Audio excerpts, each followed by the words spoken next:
Hi guys, it's album review time. We've got Leatherwolf and Kill the Hunted.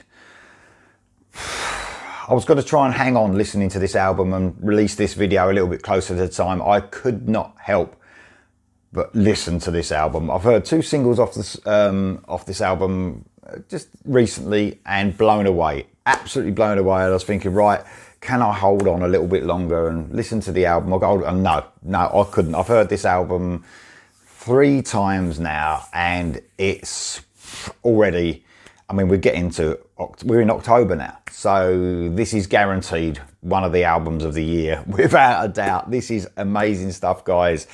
So this is out on November the 11th on Neil 8 Records. There's 11 tracks. Let me tell you a little bit about their Leatherwolf, a bit about a history. So their debut came out in 1984.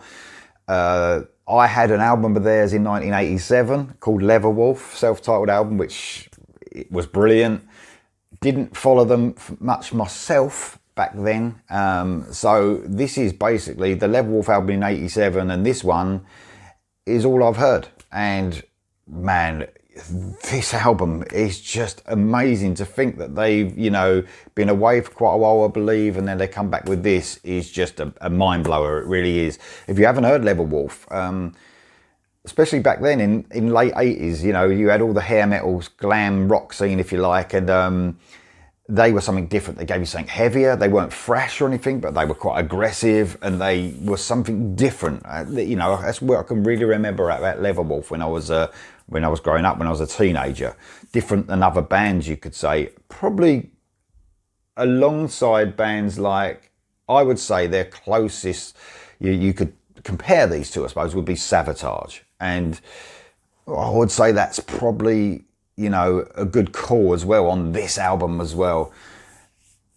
Probably heavier than Sabotage. They haven't got quite the operatic feel. They're a metal band, but the twists and turns that they give you are just mind-blowing. You don't know where each song's going to go, but at the same time, it's catchy as hell.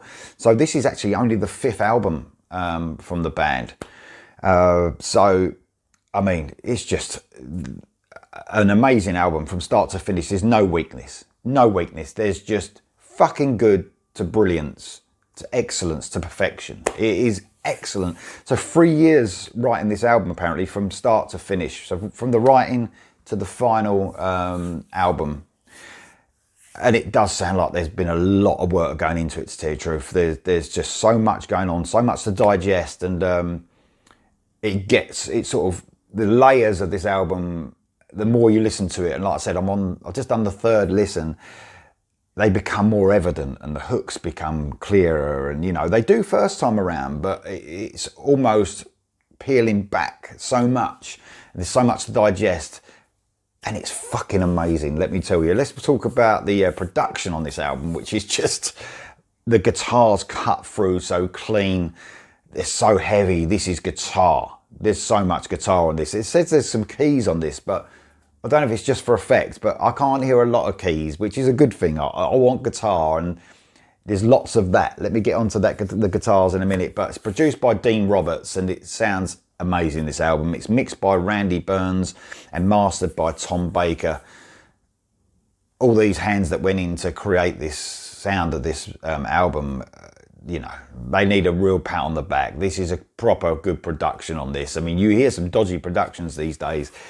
This is clear as a bell, but so much energy. It's not too clear where it's mechanical, if you like. It sounds raw sometimes because of the energy, I think, but every little nuance and every little note is just pings in your ear, especially them guitars. They just cut through beautifully.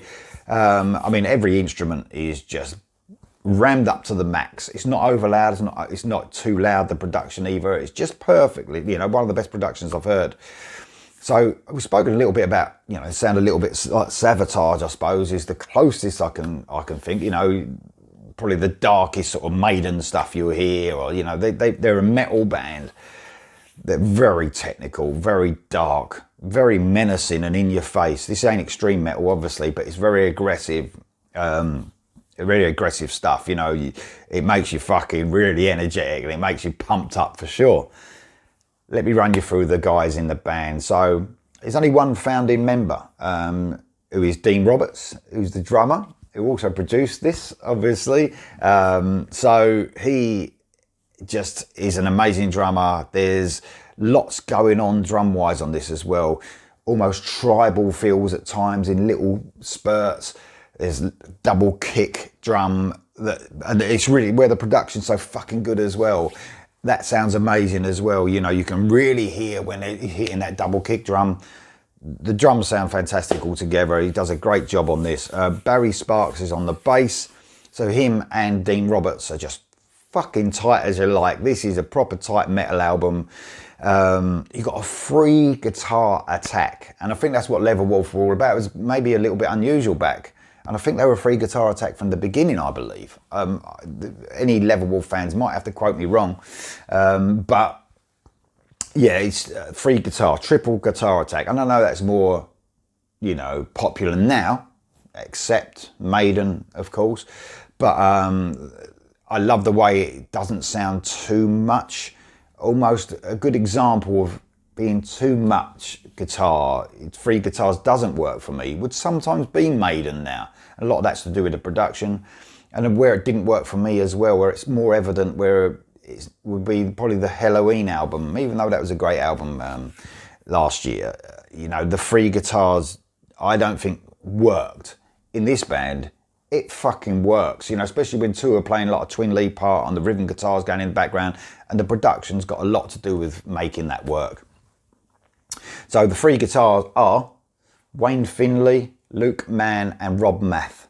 It says Wayne Finley does a bit of keys. Like I said, I can't hear many keys on this album, which ain't a bad thing, but the three guitarists are just so technical, so they shred, but they're so melodic at the same time.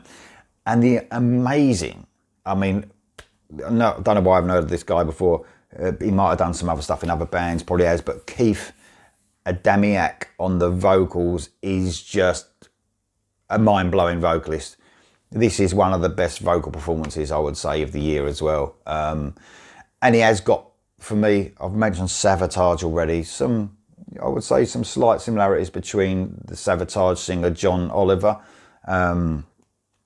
You know, they got that sort of shriek and that aggression and that scream.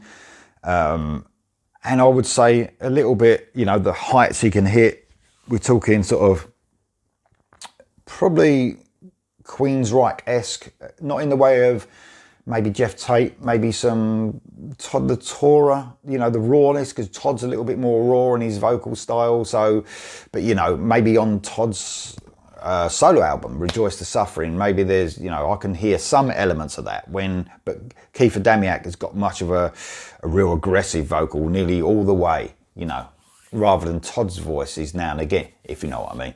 But, I mean, just an amazing singer. This guy can just, oh man, he can blow the roof off, he really can. So, as you can guess, this is one recommended from me completely already. It's an amazing album, but I've got to talk about the tracks, every one of them, by the way. So we start off with Hit the Dirt. We think we're masters of the deal. No one hurts us. None of these sensations that I feel. It was a single. This is a great song. I score these songs, I don't know if I told you before, when I'm doing an album review, I score them. So when I do my notes and I'm talking about them, I put them as a really high score, or, you know, this one has got a fucking high score. Fades in slightly at the beginning, just slow fade, and you just know, then bang, it's in your face. Such a heavy groove to this. That sort of heavy groove riffs are mixed with galloping rhythms in and out. Vocalist is just effortlessly going from menacing delivery to sort of unbelievable screams, heights, technical riffery, an amazing soloing. One of the tracks of the year, I believe, already. It's just amazing. Nobody is next. This is an excellent medium-paced galloping track. It's metal at its best right here. Again, that triple guitar attack, if you like, hits hard. An outstanding solo section. There's some brilliant sort of tribal drumming through an epic chorus. and it tops off this excellent second track. Kill the Hunted, a like chainsaw riff leads us into a very cool verse. A slight odd time signature. You know, they've got little bits of progressive elements in their music, into a great chorus. There's like a chanting, kill the hunted, I won't be taken alive. It's just, you know, the aggression in this band. They sound hungry. They sound like they mean it. They really do. That's an amazing song, Kill the Hunted as well. Just mind-blowing. Only the Wicked is next. Man, what a fucking riff to kick this one off. One of my favourites of the album again. A slight reprieve from heaviness, I would say. Clean guitar and vocal with like an effect on the vocal going through the verses. But then that explodes into an excellent heavy but really hooky chorus. The band are excellent at going like from light to shade, or from light to heavy, if you like, almost in a seamless fashion. You know, the transitions are just seamless. It's absolutely exceptional stuff. Next up, we've had Madhouse, not the Anthrax song. This is another medium pace song, and the album just keeps getting better and better. A full metal assault to the ears, this one. Menacing vocals as he shrieks, like a bit like John Oliver, like I said, that sort of shriek that he does. And along with a heavy riff in it, just pounds, it fucking does. The solo section is so fucking cool. Again, hearing the three guitars weaving in and out of each other, twin leads coming in and out, it's amazing stuff. About the halfway point, it's obvious to me, you know, halfway point on the album, already you're thinking, wow, you know, how much better can it be? This is a top album this year, without a doubt. Medusa is next. Again, not an Anthrax song. The band ain't letting up on this one. A very cool, busy riff that almost feel like it's fighting with those aggressive vocals, and a very cool chorus that really opens up and soars. It's so fucking melodic. The hair stood up on the back of my neck with a scream. There's like a scream leading into the verses after the first chorus, and I was like, fuck. You know, when them points when you just get a bit of a song and you just like, wow, listen to that. It just instantly hairs on the back of the neck, and I was like, fuck yes. It's an almost melancholy sort of first part of the solo, then the band just fucking hits you hard with some amazing shredding after that. It fucking leaves you breathless, this album, it really does.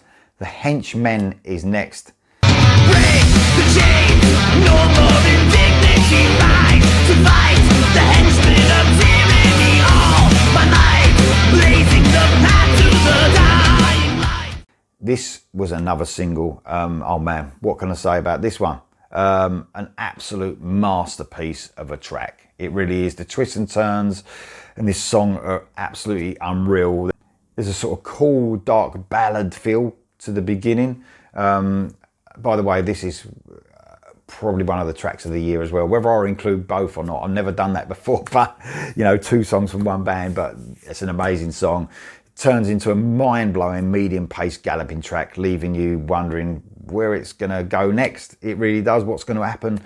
An epic masterpiece of a song, as good as anything I've heard in years. It really is. It matches so many great songs. When you think of your best songs, this one is up there. A really emotional but still dark ending to this song.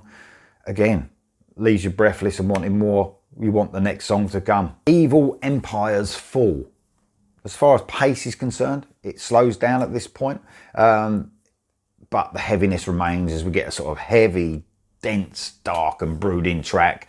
The vocalist even excels the brilliance that you've heard so far on this, with some great soaring vocals, but still has that brilliant aggression in his voice at the same time to match the aggressive feel of the music. A very cool change up for the solo section before returning to the original pace of the song. It's a great track. Road Rage is next. This is probably the fastest track, I would say, on offer. This one exploded out of the gate in almost thrashy feel, I would say. Double kick drum thumps through the track. It's almost got in parts, it's almost a metal sort of rock and roll feel to it. It's too heavy to be rock and roll, but it's got that sort of feel to it in parts. I don't think the vocalist could possibly give any more than he does on this song. It's very cool. Some very cool tremolo arm sort of trickery as well in the solo, you know what I mean? Some weird sort of stuff going on. I love that sort of stuff. Next up, we go on to the penultimate track, Lights Out Again. Now, usually at this point of the album, bands sometimes stick songs on, you know, that veer off a little bit of the quality of the rest of the album, you know, on the end, near the end of the album. But no, the excellence carries on, and they kick ass again on this one. Another great track that would sort of transform perfectly. Listening to this into the live situation for me, I could just imagine being a Leatherwolf gig. It'd be brilliant. Gives me almost Megadeth feels throughout this one. And then we finish off with the last track on the album, Enslaved. Great metal groove to this in the verses. A very cool start-stop chorus that almost reminds me, I mean, I'm sort of thinking of, they are very standalone and a bit of a special band in that, you know, with the way they sound. There's not many bands that sound like them. I've mentioned Sabotage, which is probably as close as I can get, but there's bits now and again that remind me of certain bands, and there's little bits that remind me of Wasp in this. I don't know why. I love Wasp, by the way, so but obviously they're very much more technical than Wasp, but there's little bits that remind me of them. I don't know why. It's perhaps me going mad, but it's a great song in general. Enslaved, a brilliant way to finish off the album. And you know what, I think they've almost captured a moment in time with this album, something really special, it sounds to me. And if enough people, in my opinion, get to hear this, and that's the problem, isn't it, where there's so much music now and where, you know, metal doesn't reach as many people as it should, but if enough people got to hear this, I think it would make it to the top of many people's albums of the year. There's not one weakness on this. It is all killer, all fucking killer, no filler, as us guys say on that program. But it's just, without a doubt, this is straight there, bang, and it's getting near the end of the year, so it's not like it's going to drop off. I'm going to be listening to this album for a long time to come. Guys, don't just take my word for it. This is well worth getting. If you're unsure, have a listen to the couple of singles that have been released already. Hit the Dirt and the Henchmen. They are top tracks, and the album follows suit without a doubt. Guys, I don't think I can recommend an album enough. This is brilliant. It's called Kill the Hunted by Leatherwolf. It's coming out November the 11th on Neil 8 Records. Get this one, guys. I'll see you soon.